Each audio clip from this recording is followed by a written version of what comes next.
नमस्कार दोस्तों। तो इसमें हम बात करेंगे यूपी पीसीएस के ओल्ड पेपर्स के बारे में। तो 2022 से शुरू करते हैं। तो पहला क्वेश्चन क्या था कि निम्नलिखित में से कौन सा अशोक शिलालेख अशोक का धार्मिक समन्वय के बारे में बात करता है? तो इसका आंसर था 12वां शिलालेख।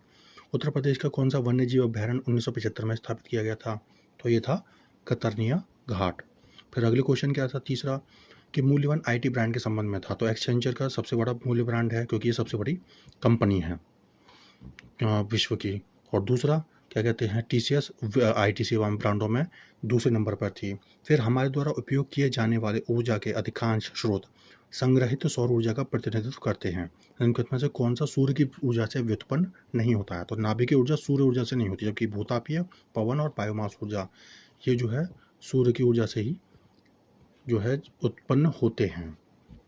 अगला क्वेश्चन पांचवा था कि भारत सरकार द्वारा पर्यावरण के परिरक्षण का अधिनियम 1986 में, ये बहुत ही ज़्यादा इंपॉर्टेंट है। फिर छठा क्वेश्चन है कि कोपेनहेगन में अप्रैल 2022 में पुरुषों की 200 मीटर की बटरफ्लाई तैराकी प्रतिस्पर्धा हुई थी। तो इसमें किसने अब वो स्वर्ण पदक जीता था? साजन प्रकाश ने। तो ये भी ध्यान रखिए कि स्वर्ण मतलब तैराकी में कौन कौन से प्लेयर्स हैं इंडिया के।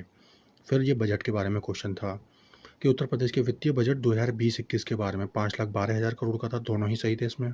और 10,967 करोड़ की नई योजना थी। अब की बार का बजट है 6,90,000 करोड़ का और उसमें 33,000 के करोड़ के करीब की नई योजना है। फिर इसमें सही सुमेलित पूछा है तो केरल ही रबड़ का सबसे बड़ा उत्पादक है, उत्तर प्रदेश जूट का नहीं है, वो पश्चिम बंगाल है। असम गेहूं का नहीं है, वो उत्तर प्रदेश है। फिर अगला क्वेश्चन था कि डीडीटी के बारे में। तो डीडीटी है क्या है?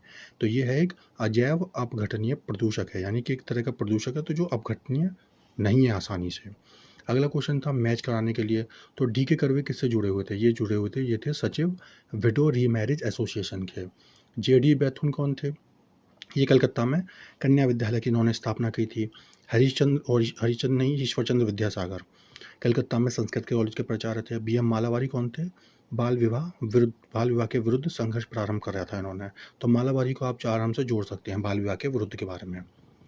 फिर अगला क्वेश्चन था 11वां कि भारत में किस धार्मिक संप्रदाय का सर्वाधिक भाग जो नगरीय है? तो वो जैनों का है, क्योंकि ये बिजनेस में इन्वॉल्व रहते हैं और ज़्यादातर पढ़ाई पे फोकस करते हैं। फिर इसमें पहाड़ी पर्वत और राज्यों की अवस्थिति पूछी थी। तो अगर इसमें आप लगाना चाहें तो चिन श्रृंखला को अगर आप मणिपुर से लगा दें तो ये पूरा मैच हो जाता है। तो बटेश्वर कहाँ की थी? बटेश्वर पहाड़ी थी बिहार की। बिलारी श्रृंखला कहाँ की थी? बिलारी कर्नाटक की। चिन श्रृंखला मणिपुर की। और धोशी पहाड़ी कहाँ की थी? हरियाणा की। फिर संयुक्त राष्ट्र पर्यावरण कार्यक्रम में निर्धनता की निम्नलिखित श्रेणियों की पहचान की है। तो कौन कौन सी श्रेणियाँ थी? तो आय निर्धनता थी और मानव निर्धनता दोनों थी। फिर इसमें पूछा था कि कौन सा एल्यूमिनियम संयंत्र जो है वो सही सुमेलित नहीं है? तो बाल्को है, वो कोरबा में है, सही है, यानी भारत एल्यूमिनियम कंपनी लिमिटेड। दूसरा हिंडाल, ये हिंडाकुंड में है। मद्रास वाला माल्को, मद्रास एल्यूमिनियम कंपनी चेन्नई मैटूर में है। और हिंदुस्तान हिंडाल्को ये रेणुकूट में है, सोनभद्र में। अगला क्वेश्चन किससे है कि ये करंट से था कि यूनाइटेड किंगडम का पार्टीगेट स्कैंडल क्या है? तो ये स्कैंडल था कि ब्रिटिश प्रधानमंत्री जो कार्यालय था उसने कोविड मानदंडों का उल्लंघन कर दिया था। तो थोड़ा करंट पे भी आपकी नज़र होनी ही चाहिए। 16वां क्वेश्चन था कि कौन कौन सी पार्टी सबसे पहले बनी थी? तो सबसे पहले बनी थी तेलुगु देशम पार्टी, फिर बहुजन समाज पार्टी, फिर बनी थी समाजवादी पार्टी जो 1992 की है। तेलुगु देशम 1982 के करीब की है। ऑल इंडिया तृणमूल कांग्रेस की है, ये है सबसे लास्ट की 1999 के आसपास की है। फिर वर्ष 2023 में केंद्रीय विश्वविद्यालयों में स्नातक के लिए एकल खिड़की प्रवेश परीक्षा शुरू हो गई। तो उसका आंसर क्या था? CUET। फिर निर्धनता को एक सामाजिक समस्या माना गया है, जो कि लंदन में निर्धनता पर किए गए एक शोध सर्वेक्षण का परिणाम है। इस शोध के शोधार्थी पूछा गया था निर्धनता के, तो वो थे चार्ल्स बूथ। फिर औरंगजेब की इन्होंने वो पूछी हैं कि कौन कौन सी लड़ाइयाँ कब हुई? तो सबसे पहली हुई थी बनारस के पास, शुजा की पराजय हुई। फिर धर्मत की लड़ाई हुई थी। तीसरे नंबर पे थी सामूगढ़ की लड़ाई और सबसे अंत में आती है देवराय की। फिर एक और ये क्वेश्चन है, बहुत ईजी है और बहुत बार आ चुका है कि केबुल लामजाओ राष्ट्रीय उद्यान निम्नलिखित में से किस झील में अवस्थित है? तो यह है लोकटक में। तो इसको आप लगा सकते हैं सही। अगला है कि प्रशांत महासागर और उसके अधिकतम गहरे बिंदु कौन कौन से हैं? तो इसमें सबसे पहला था प्रशांत। प्रशांत का तो सभी जानते हैं, मैरियाना गर्त का है। दूसरा किसका है? बी, आर्कटिक का सबसे गहरा कौन सा है? आर्कटिक का सबसे गहरा है मोलाय गर्त। तीसरा हिंद महासागर का सबसे गहरा कौन सा? सुंडा गर्त का। फिर अंत महासागर या अटलांटिक का है प्यूरोटो रिको गर्त। फिर भारत के नियंत्रक और महालेखा परीक्षक का ऑडिट रिपोर्ट का परीक्षण किसका करती है? लोक लेखा समिति करती है। जनवरी 2022 के वैश्विक व्यावसायिक शहर सूचकांक के अनुसार निम्नलिखित में से कौन सा शहर विश्व के शीर्ष व्यावसायिक शहर है? तो ये है हांगकांग है। 24वें क्वेश्चन में क्या था कि निम्नलिखित में से कौन सा बायोमास ऊर्जा का स्रोत नहीं है? तो परमाणु ऊर्जा नहीं है। बायोमास क्या होता है कि जो कि पुरानी चीज़ों से बनता है, जैसे कि हमारे पास लकड़ी है, गोबर है, ऐसी चीज़ें से कोयला जो कि जीवाश्म हो जिनमें। फिर इसमें से पूछा है कि कौन सा हरित गृह गैस नहीं है? तो इसमें क्लोरोफ्लोरोकार्बन है, कार्बन डाइऑक्साइड है, मीथेन है, आर्गन नहीं है। अगला फिर मैच कराने के लिए दिया गया, तो एम एस स्वामीनाथन को किससे मैच कराया जाएगा? हरित क्रांति से। एल के झा कौन है? आर्थिक प्रशासन के सुधार से जुड़े हुए। वर्गीज कुरियन कौन है? दुग्ध उत्पादन से। और मोरारजी देसाई बैंकों पर सामाजिक नियंत्रण से जुड़े थे। 27वां क्वेश्चन किससे है? ये करंट का था, बहुत ही अजीब सा था कि मार्च 2022 में असम मेघालय विवाद को हल करने के लिए किन किन ने साइन किया? तो असम और मेघालय के मुख्यमंत्री। आपका ध्यान रखिएगा, नाम सा ही घोषणा पत्र हुआ है वो असम और अरुणाचल प्रदेश में। फिर ये सीधा क्वेश्चन था कि प्रधानमंत्री स्वनिधि योजना किससे जुड़ी है? तो फुटपाथ विक्रेताओं से जुड़ी है। फिर इन्होंने ये भी पूछा था मानव विकास सूचकांक 2022 के आधार पर अवरोही क्रम में से व्यवस्थित कीजिए। तो सबसे पहले कौन आएगा? हांगकांग, फिर ऑस्ट्रेलिया, फिर जापान और सबसे अंत में इसको लगा सकते हैं हम रूस। फिर इसमें इन्होंने थोड़ा आंसर दिया था अजीब सा, और क्वेश्चन था बहुत ही ईजी रहा अगर आपने मैच कर लिया। आवासीय क्षेत्र में 55 डेसिबल की होगी, शांत क्षेत्र में कितनी आवाज़ होगी? 50 की, औद्योगिक क्षेत्र में कितनी होगी? ये होगी 70 की, और व्यापारिक क्षेत्र में 65 की डेसिबल की आवाज़ होगी। 31वां क्वेश्चन किससे जुड़ा था कि चंद्रगुप्त द्वितीय के संदर्भ में कौन सा कथन सही है? तो दोनों ही कथन सही थे। क्या क्या थे कि शक विजय के संदर्भ में सबसे प्रबल प्रमाण जो होते हैं इस नरेश की रजत मुद्राएं ही हैं, और इन मुद्राओं की तोल कितनी है? लगभग 33 ग्रेन। फिर टी माल्थस ने माल्थुसियन थ्योरी दी थी, तो ये किससे संबंधित है? यह है जनसंख्या से। जिसमें उन्होंने बताया था कि जनसंख्या बहुत तीव्र गति से बढ़ती है 1248 करके ज्यामितीय रूप में, लेकिन खाद्य उत्पादन उतनी तेजी से नहीं बढ़ता। अगला क्वेश्चन किससे जुड़ा है कि आगरा और दार्जिलिंग एक ही अक्षांश पर स्थित हैं, किंतु जनवरी में आगरा का तापमान होता 16, लेकिन दार्जिलिंग 4 पर चला जाता है। ऊंचाई के साथ तापमान घटता और विरल होने वायु के कारण मैदानी प्रदेशों की तुलना में पर्वतीय प्रदेश अधिक ठंडे होते हैं। तो ये दोनों ही सही हैं और दोनों की व्याख्या एक दूसरे की व्याख्या करता है, क्योंकि ये पहले आईएएस में पूछा जा चुका है क्वेश्चन। ये अक्षांशों से जुड़ा हुआ है, जिसमें कि ऊंचाई पे जाकर तापमान तेजी से घटता है विरल वायु के कारण। फिर अगला क्वेश्चन है, ये मैचिंग का है। खट्टे नाशक किससे है? खट्टा नाशक जुड़ा हुआ है जीवाणु से। और अगला, गन्ने का लाल सड़न रोग किससे है? तो ये फोर्थ कवक से है। आलू का कृष्णकांत रोग किससे होता है? ये ऑक्सीजन की कमी से होता है। और गेहूं का साहू रोग ये कीट से होता है। फिर 2022 और 26 के प्रस्तावित राष्ट्रमंडल खेलों के बारे में क्या बताना था कि जुलाई अगस्त 22 में राष्ट्रमंडल खेलों का आयोजन बर्मिंघम इंग्लैंड में होगा, वो हो चुका है। 2026 में राष्ट्रमंडल खेलों का आयोजन विक्टोरिया ऑस्ट्रेलिया में होता, ये भी दोनों सही हैं। फिर शनि जो ग्रह है उसके वायुमंडल में कौन सी गैस सबसे अधिक मात्रा में पाई जाती है? तो मीथेन ही पाई जाती है इसमें सबसे ज़्यादा। 1985 में जो गंगा एक्शन प्लान था उसमें जो है प्रारंभ करने का क्या उद्देश्य था? तो इसके जल को केवल प्रदूषण रहित करना था। फिर इसमें कथन कारण दोनों आ गए। इसमें क्या था कि 73वां संविधान संशोधन भारत के स्थानीय शासन के इतिहास में एक आधार स्तंभ के रूप में जाना जाता है, क्योंकि इसने पंचायतों को एक बहुत ही ज़्यादा देरी से जो मिल रहा था संवैधानिक दर्जा प्रदान कर दिया। तो दोनों ही सही भी हैं और ये इसकी व्याख्या भी करता है, क्योंकि इसने एक इतिहास में आधार स्तंभ इसलिए जोड़ दिया क्योंकि पंचायती सिस्टम बहुत ही ज़्यादा इम्पोर्टेंट है और चोल शासन की विशेषता भी है। भारत के किस राज्य ने स्वच्छ जल और जल सुरक्षा के लिए देश का प्रथम digital water data bank aquarium बनाया था? तो वो कर्नाटक था अप्रैल में। सत्यशोधक समाज, ये ज्योतिबा फुले से 2 क्वेश्चन आए थे। ज्योतिबा फुले सत्यशोधक समाज से जुड़े हुए हैं। ये क्वेश्चन आसान था कि जैव आरक्षित क्षेत्र कौन कौन सा कहाँ है? मानस असम का, सुंदरबन पश्चिम बंगाल में। फिर नंदा देवी कहाँ होगा? नंदा देवी होगा ये उत्तराखंड में होना चाहिए, लेकिन इसे उत्तर प्रदेश में गिना गया। फिर पंचमढ़ी जो है वो मध्य प्रदेश में है। फिर म्यांमार का जो है पेगुयोमा क्षेत्र किस खनिज का प्रमुख उत्पादक है? तो इसमें खनिज तेल होता है। उत्तर प्रदेश में एक जनपद एक उत्पाद योजना थी, तो उसमें कौन सा सुमेलित नहीं था? तो अमेठी सही था, मूंज के उत्पाद। गौतम बुद्ध नगर सही था, रेडीमेड कपड़े। आगरा भी सही था, चर्म का उत्पाद। लेकिन बागपत ये इसमें गलत था। फिर ये मैच कराने को दिए थे कि किसने कौन सा भवन बनवाया था। तो सुल्तानगढ़ी किसने बनवाया था? इल्तुतमिश का। लाल महल किनका है? बलबन का। जमात खाना मस्जिद अलाउद्दीन खिलजी की। और 2.5 दिन का झोंपड़ा इसमें कुतुबुद्दीन ऐबक से आप जोड़ सकते हैं। जनसंख्या लाभांश क्या होता है? जनसंख्या लाभांश वो होता है कि जिसमें हमारी कार्यशील जो जनसंख्या है वो कितनी है। तो इस समय 15 से 59 वर्ष की कार्यशील जनसंख्या ही गिनी जाती है इसमें। और कार्यशील जनसंख्या इंपॉर्टेंट क्यों होती है? क्योंकि आपको अगर किसी इकोनॉमी को ग्रोथ करना है तो कार्यशील जनसंख्या आपकी बड़ी हो और थोड़ी सी स्किल्ड भी हो। फिर ये संविधान का एक और क्वेश्चन था कि तृतीय अनुसूची किससे जुड़ी है? तो ये जुड़ी हुई है शपथों से या शपथ के प्रारूप से, जैसे लोकसभा के सदस्य कैसे लेंगे, प्रधानमंत्री वगैरह। चतुर्थ अनुसूची किससे जुड़ी हुई है? ये राज्य विधान परिषदों में स्थानों का आवंटन। 7वीं अनुसूची जुड़ी पड़ी है संसद और राज्य विधानमंडल द्वारा विधियाँ, इसमें समवर्ती सूची है। और 8वीं अनुसूची भाषाओं से जुड़ी हुई है। फिर ये जो मैच कराए थे आपके भारत के जलप्रपात, तो दूध सागर कहाँ है? गोवा में। बरकाना कहाँ है? ये कर्नाटक में। खंडाधार ये उड़ीसा। और पलानी हिमाचल प्रदेश। कुछ क्वेश्चन उनके एकदम बाउंसर्स की तरह आते हैं, लेकिन उनको थोड़ा सा सॉल्व करने की कोशिश करनी चाहिए। तो बलवंत राय मेहता समिति जो थी वो, ये सारी समितियाँ संविधान से जुड़ी हुई है, पंचायती राज संस्थाओं से।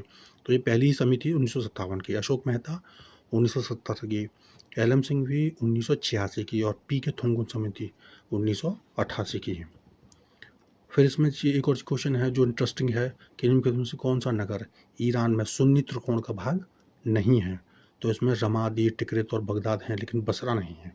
अप्रैल 2022 में कौन तंजानिया की पहली महिला अध्यक्ष बनी है? तो वो थी सामिया सुलू हसन। ये थोड़ा सा इजी क्वेश्चन था। फिर वर्ष 2022 के प्रारंभ में इस्पात उत्पादन में कौन सबसे ऊपर रहा? तो चीन पहले पर रहा और भारत की रैंक क्या थी? सेकंड। फिर एक और इम्पोर्टेंट क्वेश्चन है, इसमें योजनाएं लाइन से लगवाई हैं कि NRHM कब का है? 2005 का। राष्ट्रीय सामाजिक सहायता कार्यक्रम कब का है? 1995। स्वर्ण जयंती ग्राम स्वरोजगार योजना कब की है? 1999 की। और संपूर्ण ग्रामीण रोजगार योजना वो 2001 की है।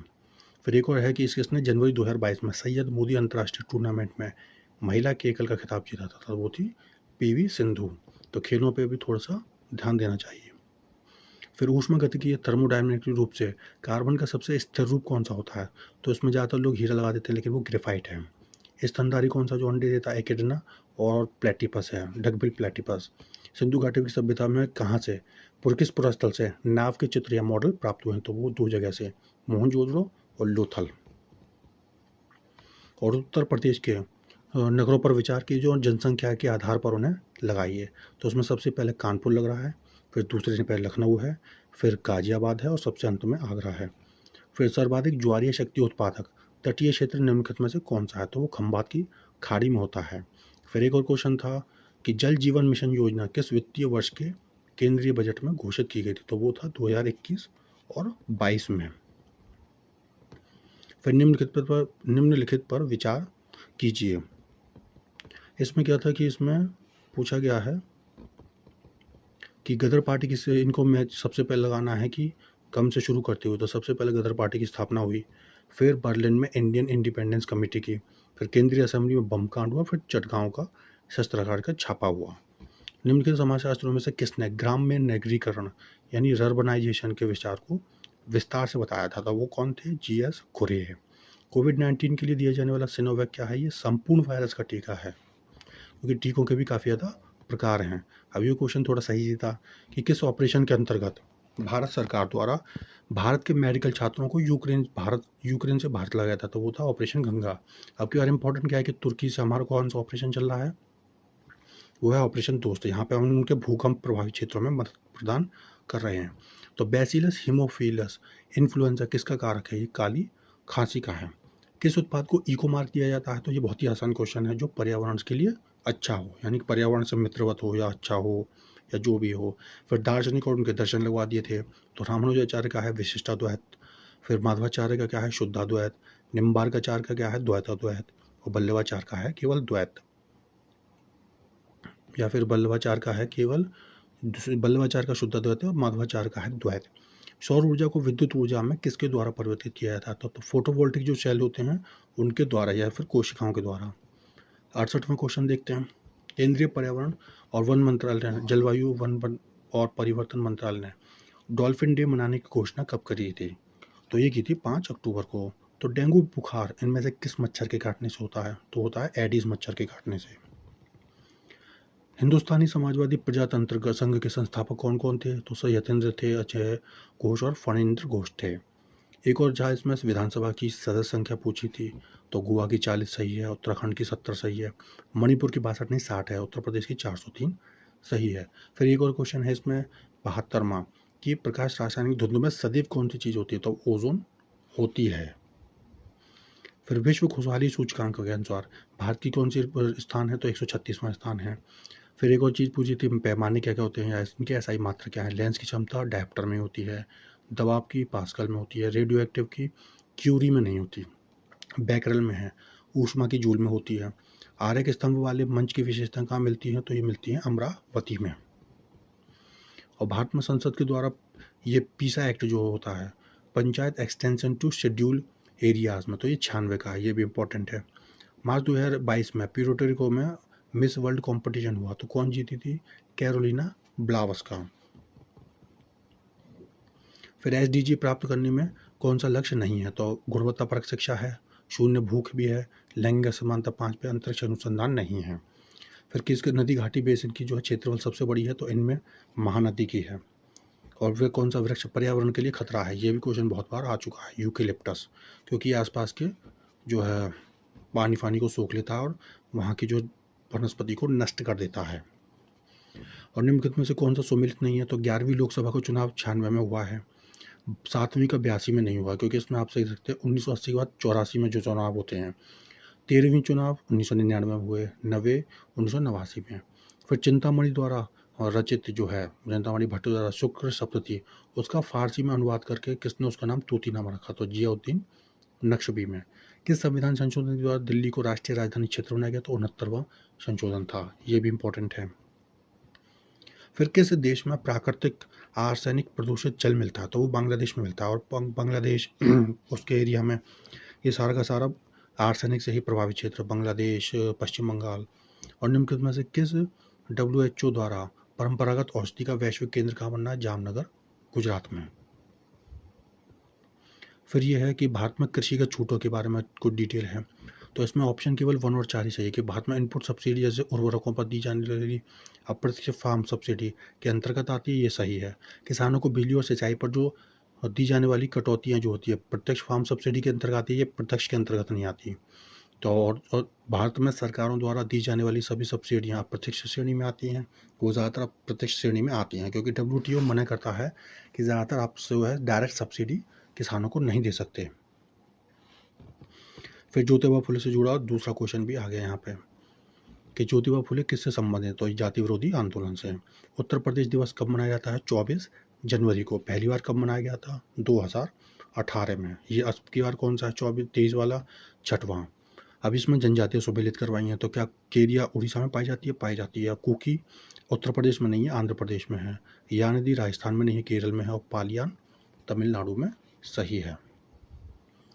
फिर LBS एक वित्तीय समावेशन के लिए भारत सरकार द्वारा उठाए गए ये आर्थिक उपायों में से एक है। तो LBS है क्या होता है? तो लीड बैंकिंग सिस्टम होता है ये, और इसे कहते हैं अग्रणी बैंक योजना। अगला मैच का है कि इसमें किताबें ग्रंथ मैच कराए गए उनके रचनाकारों के साथ। तो रागमाला किसकी है? पुंडरीक विट्ठल की। रसकौमुदी किनकी है? श्रीकंठ की। राग विबोध सोमनाथ की। और चतुर्दंडी प्रकाशिका वेंकट रमन की है। कौन सा और निम्नलिखित में से कौन सा जो यौगिक है प्राकृतिक गैस का मुख्य, प्राकृतिक गैस का कौन इनमें से कौन मुख्य अवयव है? तो उनमें से है मीथेन। मीथेन ही ज़्यादातर के आंसर्स होते हैं। पृथ्वी का वायुमंडल जो है निम्नलिखित में से मुख्यतः किसके द्वारा तप्त होता है?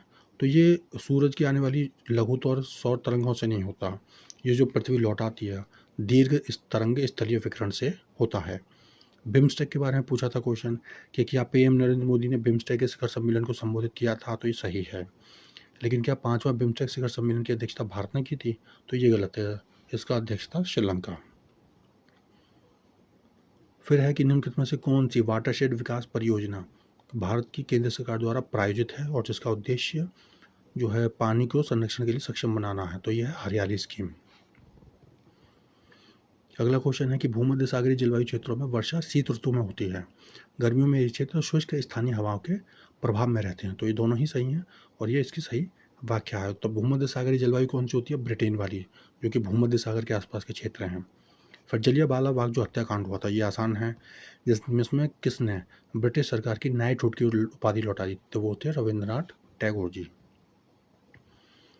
फिर 98वां क्वेश्चन किससे है कि कौन सी हिमालय पर्वत श्रेणी में स्थित है? तो इसमें कौन सी होगी? अन्नमलाई को आप सीधे एलिमिनेट कर दो, तो इसमें आपका आंसर आ जाएगा चो और लाहौस से। और संविधान की मूल संरचना की अवधारणा किस में दी गई थी? केशवानंद भारतीवाद में। तो इसे तो याद होना ही चाहिए। फिर है कि विश्व में चिली तांबे का प्रमुख उत्पादक है, ये सही है। और फिर उत्तरी चिली का एंडीज क्षेत्र पोर्फिरी तांबे के विशालतम निक्षेपों से संपन्न है, ये भी सही है और इसकी व्याख्या भी करता है। इसमें ये क्वेश्चन था तो थोड़ा नया था और जो डिफिकल्ट भी था।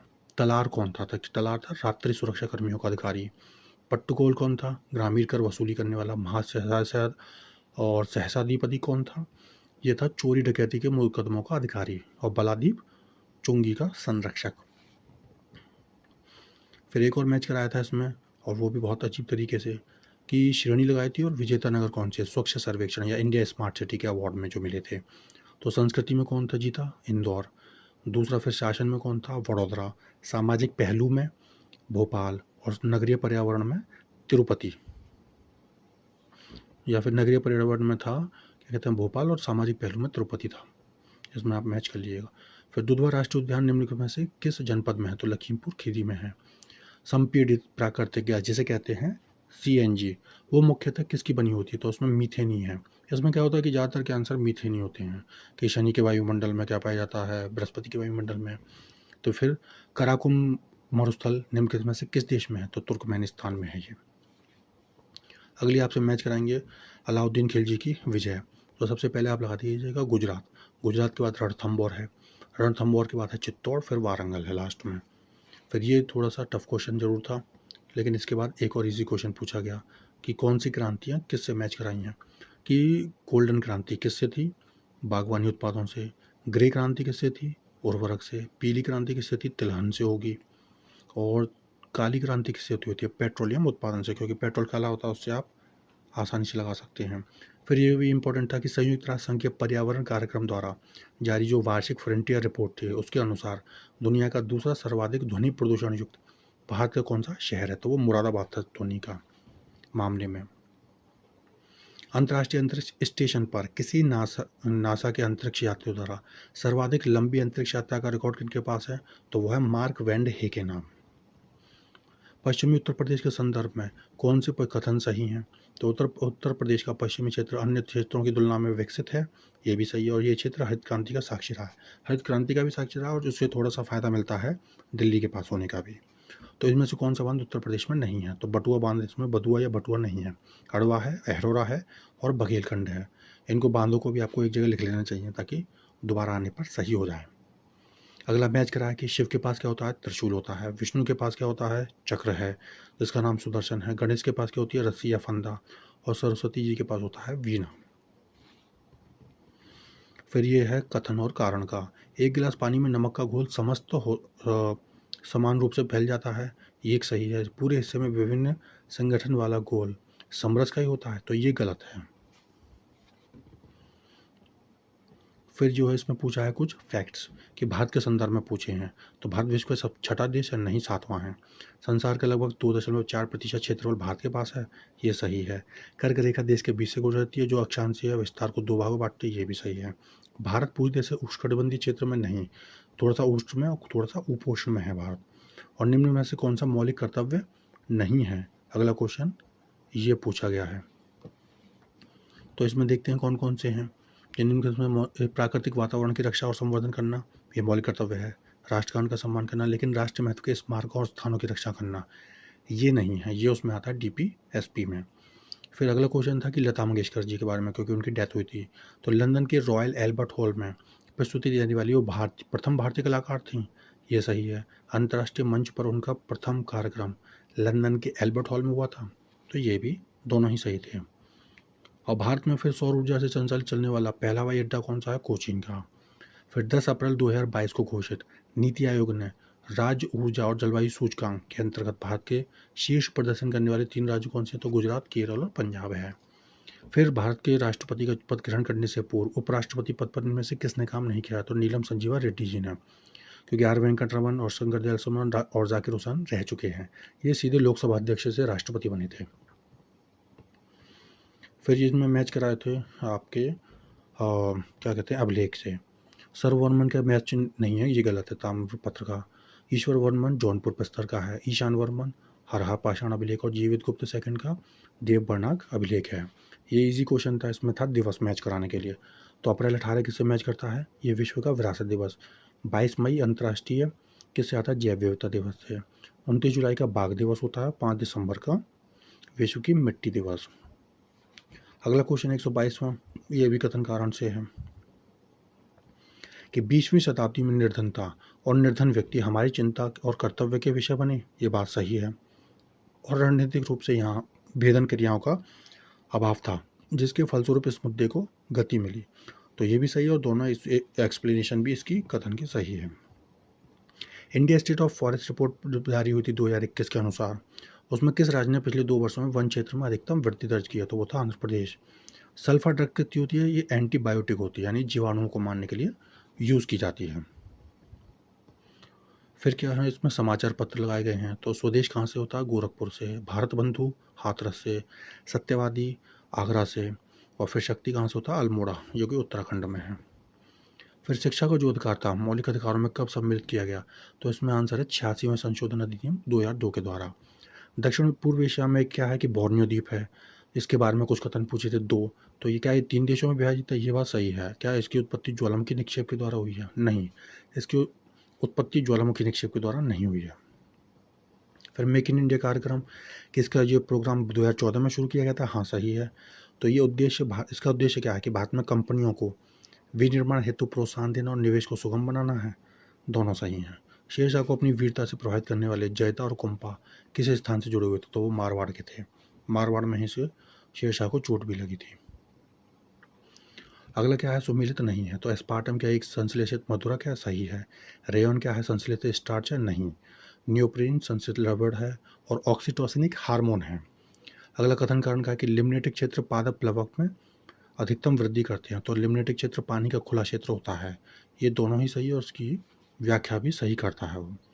नई दिल्ली की प्रसिद्ध इमारत को प्रधानमंत्री संग्रहालय में परिवर्तित किया गया, तो कौन सी इमारत है? वो है 3 मूर्ति भवन। पिछली बार एसडीजी से में भी 2 क्वेश्चन आए थे और ज्योतिबा फुले से भी 2। तो एसडीजी 10 किससे जुड़ा हुआ है? ये है असमानताओं में कमी करनी है। 13वां किससे जुड़ा हुआ है? कि जलवायु परिवर्तन से। 14वां किससे जुड़ा हुआ है? ये कि जल के नीचे के जीवन। और 15वां जुड़ा हुआ है कि भूमि पर जीवन से। फिर निम्नलिखित में से कौन सा पदार्थ जैव निम्नीकरण है? निम्नीकरण का मतलब होता है कि कौन सा पदार्थ टूट सकता है। तो प्लास्टिक के कभी आसानी से नहीं खत्म होंगे, कांच की बोतल और एल्यूमिनियम की फॉल भी नहीं। तो इनमें से ऊन ही है जो कि आसानी से जैव निम्नीकरण हो सकता है। अगला क्वेश्चन है कि 2 या 2 से अधिक राज्यों के लिए संयुक्त लोक सेवा आयोग कौन बना सकता है? तो संबंधित अगर राज्य निवेदन करेंगे तो उनके कहने पर संसद। फिर क्या है कि इसमें जो है कुछ लड़ाइयाँ थी, उनको लाया गया था। सबसे पहले था शकरखेड़ा का युद्ध, फिर है बेदरा का युद्ध, दूसरे नंबर पर पोर्टोनोवो का और सबसे एंड में है मुदगी का। फिर आसान है इसमें क्वेश्चन कि ओजोन दिवस 16 सितंबर, ये बहुत बार पूछा जा सकता है। प्रसिद्ध रूर कोयला क्षेत्र कहाँ है? जर्मनी के पास में है। इसमें लेकिन करंट का ये क्वेश्चन अच्छा पूछा था, विधानसभा के अध्यक्ष पूछे जो नवनिर्वाचित हुई थी। तो फिर रमेश तावड़कर कहाँ के हैं? रमेश तावड़कर गोवा के ही हैं। कुलतार सांधवान ये पंजाब। टी सत्यव्रत कहाँ के हैं? ये मणिपुर के। और ऋतु खंडारी उत्तराखंड के। इनके नाम से आप देखते हैं, अगर तावड़कर आपको लगाना तो महाराष्ट्र गोवा के आसपास ही। प्रथम अंतर्राष्ट्रीय सरकार की घोषणा कब हुई थी? तो 24 अगस्त 1946 को इनकी घोषणा हुई थी और बनी थी 2 सितंबर 1946 को। इनमें से कौन से स्थल रुद्ध देश है? तो सूरीनाम, उरुग्वे नहीं है और पेरू भी नहीं है, कोलंबिया है। कोलंबिया और पराग्वे हैं जो कि दक्षिण अमेरिका में है। कार्बोरेटर का प्रयोग किस में किया जाता है? केवल पेट्रोल इंजन में। किस मुगल शासक ने बनारस के संस्कृत और हिंदी के महान जो विद्वान थे कविंद्र आचार्य सरस्वती को राजकीय संरक्षण प्रदान किया था? तो वो था शाहजहां। फिर इसमें मैच कराया था कि कौन सी पार्टी से कौन सी ट्रेड यूनियन जुड़ी है। तो भारतीय मजदूर संघ तो इससे जुड़ी होगी भारतीय जनता पार्टी से। Indian national trade union Congress ये भारतीय राष्ट्र कांग्रेस से जुड़ी है। यूनाइटेड ट्रेड यूनियन कांग्रेस से जो जुड़ी हुई है कम्युनिस्ट पार्टी ऑफ इंडिया मार्क्सवादी से। All India trade union Congress तो ये जुड़ी हुई है कम्युनिस्ट पार्टी ऑफ इंडिया से। तो इसको भी मैच करना इंपॉर्टेंट है और इसके बारे में थोड़ी जानकारी होनी भी चाहिए। फिर ओसाका किससे जुड़ा हुआ है? ओसाका जुड़ा हुआ है सूती वस्त्र से। डेट्रॉइट ये तो मोटर वाहन या ऑटोमोबाइल से है। क्यूबा का सिगार से। और सेंट पीटर्सबर्ग पोत निर्माण से ही। फिर निम्नलिखित में विचार करना था कि इसमें जो है उनको लाइन से लगाना था। तो सबसे पहले संघ राज्य क्षेत्र लगता है, फिर भाग, उसके बाद आती है नागरिकता दूसरे नंबर पे। फिर उसके बाद क्या आता है कि राज्य की नीति निर्देशक है, तो उसके बाद आते हैं मौलिक कर्तव्य। बस इसमें मौलिक अधिकार और मौलिक कर्तव्य में थोड़ा डिफ्रेंशिएट करिएगा, गलती होने के चांसेस बढ़ जाते हैं। 45वां हुआ था विश्व ब्रिज चैंपियनशिप। तो क्या ये इटली में हुई थी? हाँ हुई थी। तो भारतीय टीम ने पहली बार यहाँ पर रजत पदक जीता, ये भी सही है। फिर पारिस्थितिक निषेध क्या होती है? यह उन स्थितियों की श्रेणी का प्रतिनिधित्व करता है जो कि संसाधनों के उपयोग और पारिस्थितिक तंत्र में उसकी कार्यात्मक भूमिका को सहन कर सकती है। प्रत्येक प्रजाति का एक अलग स्थान होता है। तो दोनों ही इसमें सही है कि पारिस्थितिक निषेध में वहाँ पर उसकी कर्मता भी होती है किसी जीव की, और वहाँ पर उसका स्थान भी होता है। फिर खान मंत्रालय की है कि इसमें जो लौह है इसके प्रमुख उत्पादक कौन कौन हैं? तो दो ही हैं, उड़ीसा और छत्तीसगढ़। झारखंड और कर्नाटक नहीं है। फिर इसमें सबसे लास्ट का सवाल था, उसमें पूछा था कौन सा सही सुमेलित है? तो सनातन धर्म रक्षण सभा ही सही सुमेलित है, जो कि कलकत्ता में है। तो ये था आपको 2022 का पूरा पेपर। और विचार विमर्श के लिए आप सभी का धन्यवाद।